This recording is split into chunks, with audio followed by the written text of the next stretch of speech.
O Fantástico começa agora com uma cobertura especial. Durante toda a semana, nossas equipes acompanharam de perto a guerra contra os cartéis das drogas. Em território americano, a operação se chamou Resultados.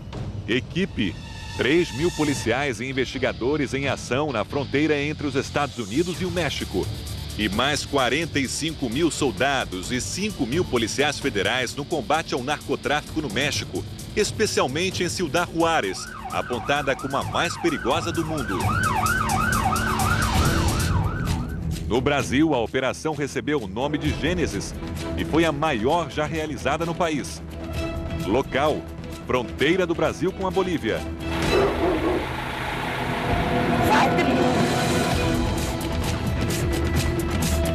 Equipe: 350 policiais e homens das 3 Forças Armadas.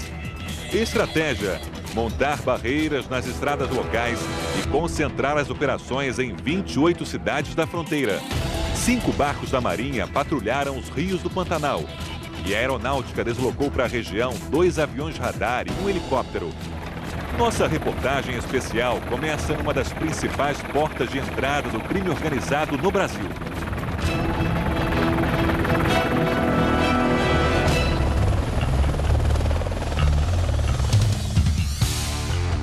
Ação em terra, na água e no ar.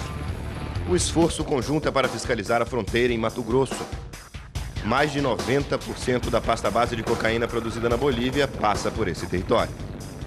Quem coordena a operação é o Coronel Ibanez, comandante do Grupo Especializado de Fronteira da Polícia Militar de Mato Grosso, o GEFRON. Ele mostra uma caminhonete com fundo falso que foi usada para o tráfico e descoberta por um policial. E ele puxou toda essa bandeja para fora e tinha 100 quilos de pasta base. 100 quilos de pasta base são suficientes para a produção de 300 quilos de cocaína. Terça-feira, 10 da manhã. Pegamos a BR-174, que liga Cáceres a Pontes e Lacerda. Policiais param alguns carros e fazem uma vistoria minuciosa em busca de droga escondida. Esse policial decide desmontar o filtro de ar de uma caminhonete. Eu vou olhar o filtro de ar, sempre levar droga, ou senão dinheiro ou dólares. Ah, o senhor já viu muita gente levando? Já.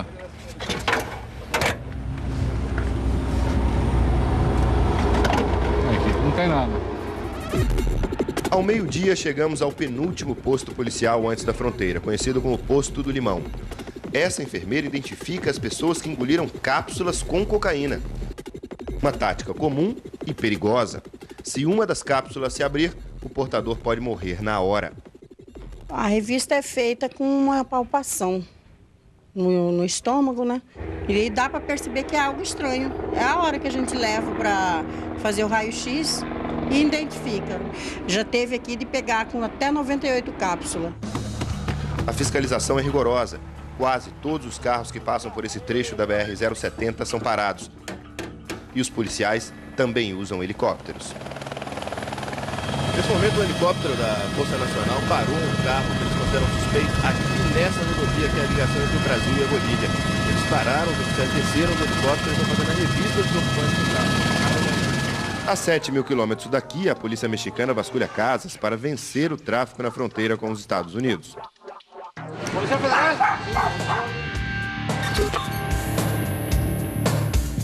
Agora são 10h45 da noite, policiais federais mexicanos cercaram essa casa, eles tomaram conta do quarteirão e se preparam para fazer uma invasão. São aproximadamente 20 policiais, fortemente armados, encapuzados, muitos deles, numa operação à procura, ao que tudo indica, de narcotraficantes. A informação que a polícia recebeu é que nessa casa azul teria uma pessoa sequestrada, esse seria o cativeiro, que eles estão tentando entrar nesse momento. É um homem sem camisa, que não oferece resistência e vai abrindo a porta da casa. Então, senhor, eles entram. Nessa casa onde a gente está nesse momento, haveria uma pessoa sequestrada. Eles continuam fazendo a busca em várias casas por essa rua. É um momento tenso, muito tenso. Os policiais cercaram o quarteirão inteiro. O sequestro teria ligação com a guerra entre os cartéis de drogas do México. O cativeiro não é aqui. O dono da casa é um padeiro e, como milhares de mexicanos, vive apavorado. Saio de casa e nunca sei se volto, ele diz. Aqui só se fala em mortes, mortes e mortes. Quando sair dos Estados Unidos, atravessar a fronteira e entrar em Ciudad Juárez, cruze os dedos. Talvez você prefira fechar os olhos, porque o horror está na capa dos tabloides todos os dias. Tráfico. Sim. Mas depois, abra bem os olhos e reze para não ser mais uma vítima dessa guerra. Hoje, pela manhã, já houve mortos. Acaba de acontecer esse crime aqui e, ao mesmo tempo, a gente tem informação de 2 outros crimes em outras áreas da cidade. Com mais alguns crimes ao longo da noite, a segunda-feira terminaria com 9 vítimas da guerra do tráfico. Em dias mais violentos, matadores invadem até festas e metralham quem estiver pela frente. Nessa, foram 17 execuções de uma única vez. Recentemente, eles até explodiram um carro-bomba para espalhar pânico e mandar recados para a polícia. Isso aqui, a mais de 20 metros do lugar do atentado, é uma parte da lataria do carro-bomba. Os estilhaços voaram por toda a parte aqui. O terror mexicano começou depois que o presidente Felipe Calderón declarou guerra ao tráfico 3 anos atrás. As ruas foram tomadas pelos mascarados federais, mais de 25 mil pessoas morreram e nenhuma luz no horizonte. A cidade onde passamos a última semana é recordista, mais de 6 mil assassinatos. As vítimas mais frequentes são os soldados do tráfico. O cartel de Sinaloa tenta roubar os pontos de venda do cartel de Juárez. E tudo fica mais complicado por falta de consumidores. Os Estados Unidos estão finalmente conseguindo fechar a fronteira, como você ainda vai ver nessa reportagem.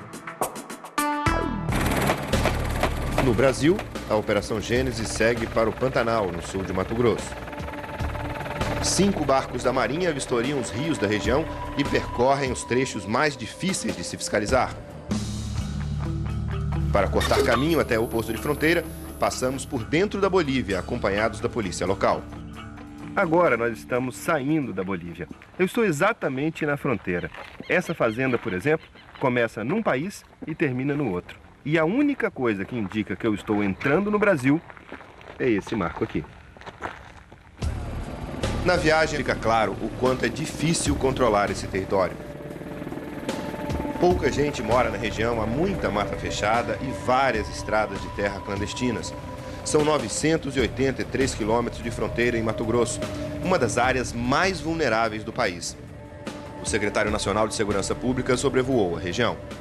Percebi muitas pistas de pouso, evidentemente pistas clandestinas, obviamente num lugar tão ermo, né? É inconcebível que as fazendas precisem tantas pistas de pouso. Ao todo, o Brasil tem quase 17 mil quilômetros de fronteira com 10 países. A maior parte sem fiscalização, por onde entram as drogas e as armas que alimentam o crime organizado das grandes cidades. Agora estamos a poucos metros do México. A reunião em comum é no estacionamento de um supermercado, em terras americanas. Agora são 5 da manhã, a gente está aqui na cidade de El Paso, na fronteira dos Estados Unidos com o México, e mais de 60 policiais americanos se preparam para uma grande operação. Policiais e também investigadores, uma força especial criada para evitar o avanço do narcotráfico nos Estados Unidos. São agentes federais e municipais e atendem pelo nome de BEST, em português, os melhores. Eles têm em mãos o mapa da casa de um traficante e mandados judiciais para prender 3 integrantes dos cartéis mexicanos. El Paso é a primeira parada das drogas que saem de Ciudad Juárez. Se passarem desse ponto, elas seguirão para grandes capitais americanas como Houston, Nova York ou Chicago. É esse caminho que os policiais querem interromper agora. Basta eles botarem o tanque na rua e aí vai mais um gerente do tráfico a caminho da prisão. A casa que ele escolheu para instalar o depósito de maconha e cocaína fica na segunda cidade mais segura dos Estados Unidos. Estados Unidos? Não é só pelo nome que El Paso parece mexicano. Repare nos letreiros das lojas, no rosto dos moradores e na língua usada pelo chefe da Polícia de Imigração americana para dar entrevista. Manuel Oyola explica por que os traficantes no México estão com problemas para atravessar drogas para os Estados Unidos. Estamos botando ordem ao longo de toda a fronteira. Aumentamos o pessoal e ficou mais difícil passar com grande quantidade de droga. Agora são apreensões pequenas, como essa, 35 quilos de maconha encontrados no estofado do carro. No engarrafamento constante, as chamadas mulas se misturam às mais de 90 mil pessoas que diariamente atravessam a fronteira e tentam levar drogas até El Paso. A ordem aqui é manter as portas fechadas, com alta tecnologia, policiais atentos a qualquer gota estranha de suor, nervosismo, cães rastreando drogas e muitas algemas. Sem falar nos 20 mil patrulheiros de olhos grudados na cerca. Mas se ainda assim o tráfico passar pela fronteira, projeta resultados.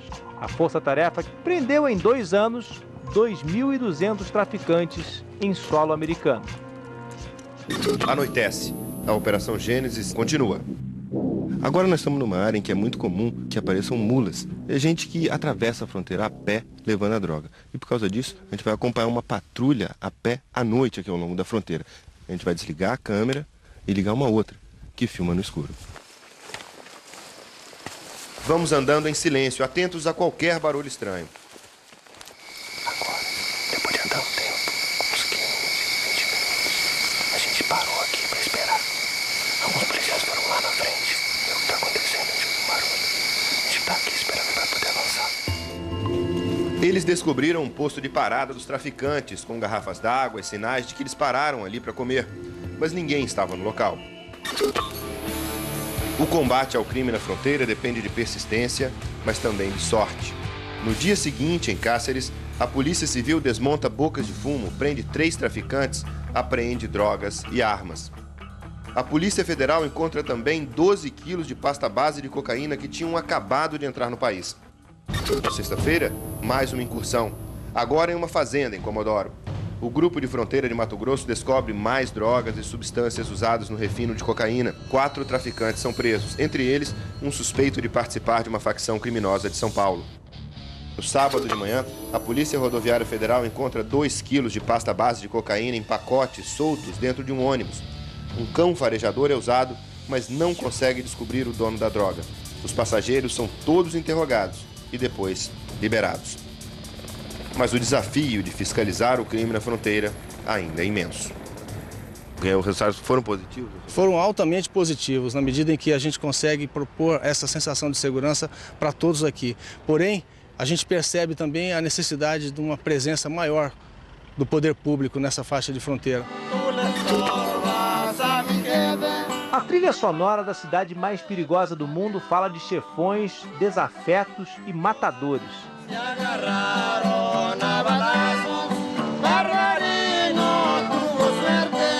Histórias que, mesmo que você não queira, acaba testemunhando em Ciudad Juárez.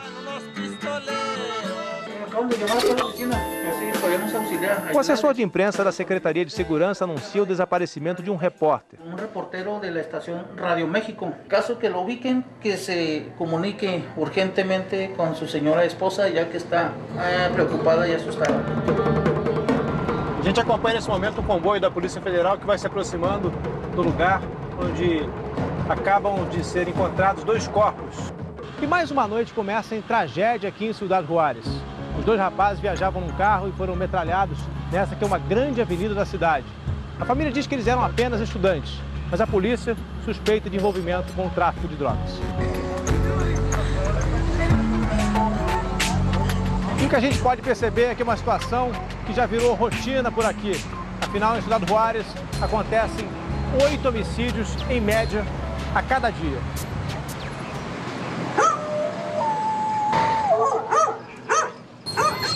A noite em Juárez fica muito mais assustadora. No embalo das boates do centro, a polícia prendeu um gerente do tráfico local. Já era sábado quando esse rapaz caiu aos prantos, pedindo força ao irmão baleado. E foi também na madrugada que um matador a serviço do tráfico entrou nessa casa para matar um traficante rival. No fim das contas, você descobre que quem manda em Juárez é a lei da bala. E Depois de uma semana acompanhando as operações dos dois lados da fronteira, botamos o carro na estrada às 3 da manhã. Saímos, por fim, do lugar que é apontado hoje como o mais perigoso do mundo.